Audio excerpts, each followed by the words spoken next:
Bunsod na naging kompetisyon ngayon sa pagitan ng iba't ibang electric companies, mas bumaba ang naitalang transmission rates simula Desyembre ng nakaraang taon, ayon yan sa National Grid Corporation of the Philippines o NGCP. Mag-uulat mula sa linya ng telepono si Crystal Ramezares, una sa balita. Crystal?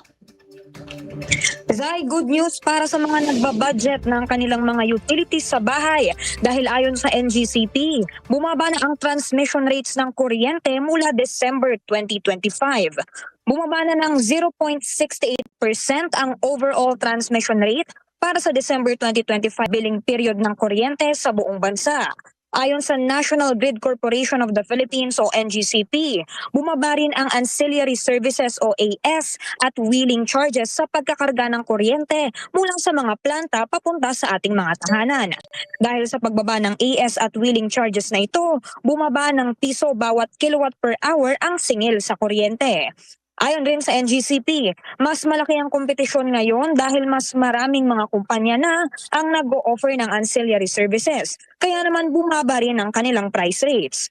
Bukod rito, nagpahayag din ng suporta ang NGCP sa pagpapalaganap ng renewable energy capacity ng bansa. Ngunit kinakailangan pa ring pag-aralan at bantayan ang mga makabagong teknolohiyang ito upang magkaroon ng grid stability. Kasalukuyan ring naghahanda ang ahensya sa paparating na tag-init ngayong summer upang maiwasan ang mga unscheduled power interruptions o brownouts sa ating mga tahanan. Zai, ayon nga rin sa NGCP, bawat taon ay tumataas talaga ang demand para sa kuryente at enerhiya. Handa naman sila magtayo ng mas maraming transmission lines hanggang sila ay makakatanggap ng regulatory at government support. Nauna sa balitang totoo at laging bago, Crystal Ramezares ng IBC 13 para sa Alauna sa Balita ng Congress TV. Zai?